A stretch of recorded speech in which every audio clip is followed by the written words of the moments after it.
पहले बाप का मानो, खिदमत पहले माँ की करो। शरीयत के ज़ाब्ते बता रहा हूँ। अम्मा खिदमत ज्यादा करती है बच्चों की। अब मैं अक्सर मिसाल देता हूँ, मैं कहता हूँ जब गले में अम्मा पाउडर डाल देती है ना, बच्चे को नहला दहला के खुशबू लगा के बड़ा प्यारा, उस वक्त वो बेटा भी होता है, पोता भी होता है, भतीजा भी होता है, भांजा भी होता है। और जब पेशाब कर दे फिर किसका है? माँ का। और जब तक हंसता है मुस्कुराता है फिर वो सबका है। और जब रोने लगे जी तो अब्बा जी आप तो बाद में तो आप बड़े सगे बन गए, अब आप थोड़ा मेहरबानी करें ना, कभी कभी आप भी जरा इसका पेशाब अपने गले में बर्दाश्त करें, थोड़ा आप भी शौक करें ना जी। मालिक तो आप हैं, वल्दियत तो आपके लिखी जा रही, डिटेल तो आप बता रहे हैं कि मेरे नाम पे दर्द है हर चीज, तो यहाँ भी थोड़ा ख्याल करो। हुक्म पहले बाप का मानना है, खिदमत पहले माँ की करनी है। और फरमाया मेरे महबूब करीम सल्लल्लाहु ताला अलैहि वसल्लम ने कि तूने इनसे बातें करनी है, मीठे बोल बोलने हैं। मुस्नद अहमद में बड़ी ठंडी, बड़ी मीठी, बड़ी प्यारी हदीस है। हुजूर ने फरमाया 2 घड़ियां रात को इनकी चारपाई पे बैठा कर, इनसे बातचीत किया कर, इनका दिल राजी किया कर। फरमाया अगर तू इन्हें खुश करने में कामयाब हो गया, रब तुझे 2 हज और 2 उम्रे का सवाब अता फरमाएगा।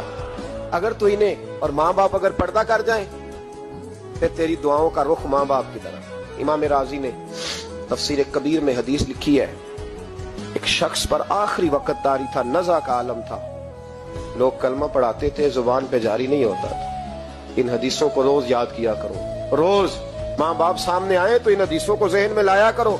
कलिमा अल्लाह का जिक्र है, जुबान पे जारी नहीं हो रहा कलिमा।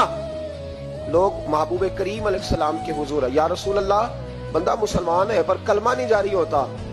हुजूर ने ये नहीं फरमाया कि देखो लुकनत तो नहीं, कोई मुश्किल तो नहीं, क्या मसला है, दुआ करते हैं फौरन। इमाम राजी ने लिखा है, नबी पाक ने फौरन फरमाया पता करो इसकी माँ जिंदा है। या रसूलल्लाह है, फरमाया बुलाओ। अम्मा आई बड़ी परेशान, 2 गलियां छोड़ के रहती है। फरमाया तेरा बेटा है? तो माँ ने मुस्तफा का चेहरा देखा तो रो पड़ी, लेकिन हुजूर मेरा ही है। फरमाया तू नाराज है? अम्मा कहने लगी हुजूर बड़ी नाराज हूँ, इसने बड़े जुल्म किए, बड़ी ज्यादतियां की मेरे साथ। या रसूलल्लाह सल्लल्लाहु अलैहि वसल्लम बड़ा सताया। बाबू फरमाने लगे चल माफ कर दे, तू माफ करेगी तो रूह निकलेगी, तू माफ करेगी तो कलमा तय्यबा जारी। कहने लगी हुजूर मैं कभी माफ नहीं करती। दुनिया में किसी को आग का अजाब देना हुजूर ने जायज नहीं रखा, इस्लामी सजाओं में इससे अक्सर जगह पे मना फरमाया, लेकिन यहाँ मेरे महबूब ने फरमाया लकड़ियां लाओ, बूढ़ी के सामने लकड़ियां लाओ। क्या करना है? फरमाया जिसकी माँ ही नाराज है मैं उसे जिंदा जला दूंगा, लाओ लकड़ियां।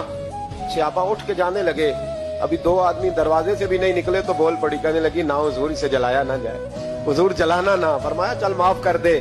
3 दफा बोली, कहने लगी मैंने माफ किया, मैंने माफ किया, मैंने माफ किया।